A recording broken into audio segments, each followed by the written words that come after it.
The modern industrial world has been divided into two camps. The first one unites all opponents of all kinds of asbestos. These are the manufacturers of artificial fibers and synthetic replacements of the mineral. The second camp incorporates those who produce and process chrysotile on an industrial basis for everyday use. Those who are for chrysotile stick to a scientific approach and campaign to preserve their jobs.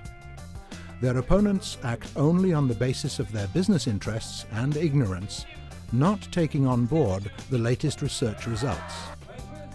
It is interesting to note that the anti-asbestos lobby unites representatives of those countries that had been using amphibole asbestos in industrial construction for 40 years without control. Now they speculate on the sad experience of the past.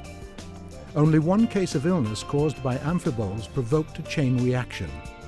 After the lawsuits, scandalous articles were in the mass media. The inclusion of asbestos in the list of hazardous substances listed at the Rotterdam Convention. There are also calls to ban chrysotile.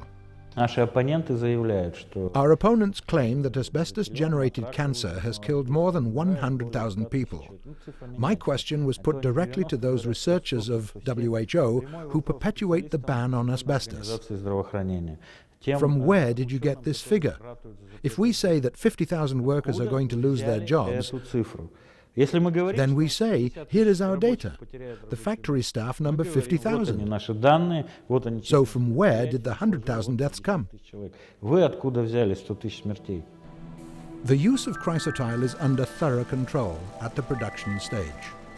Modern technology and the requirements for labor protection, as well as its industrial safety, exclude any possibility of fiber's negative impact on workers' health. Consequently, employees keep working on chrysotile deposits and in the factories for dozens of years and retire in good health. One of our workers, an old woman, has just celebrated her centenary.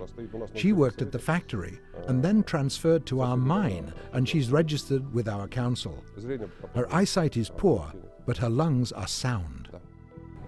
Doctors also confirm the safety of chrysotile's controlled use. Throughout the history of industrial mining in Russia, they have been closely examining health of the professional workers.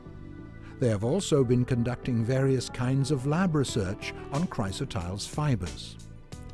Russian experience proves that there are more hazardous productions in the world and, in comparison, any impact of chrysotile exposure has turned out to be insignificant. There is a considerable number of manufacturing processes which are more hazardous than chrysotile asbestos manufacturing. Chromium compound MAC manufacturing is 100 times more stringent than the production of asbestos.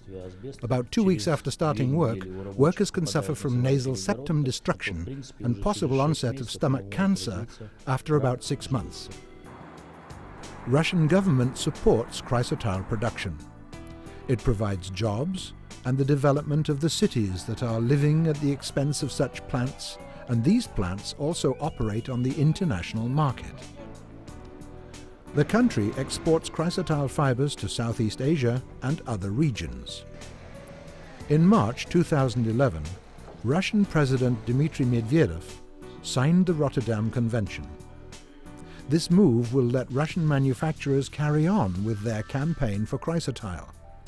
But the resistance from anti-asbestos lobbies is still strong. The EU government decrees that we must ban chrysotile. For goodness sake, you banned it. We do not go to the plant. We do not try to persuade anyone to use chrysotile. It's they who go to India, China and Russia shouting, "Ban chrysotile," offering substitutes. When they tell me that I'm a lobbyist, I ask my question. I came to Berlin and advertised asbestos in Berlin, and you come to us and push your substitutes. For the producers of alternative fibers, chrysotile turns out to be their main competitor.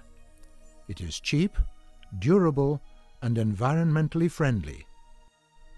Chrysotile cement is widely used for roofing, and the mineral is also good for the production of pipes.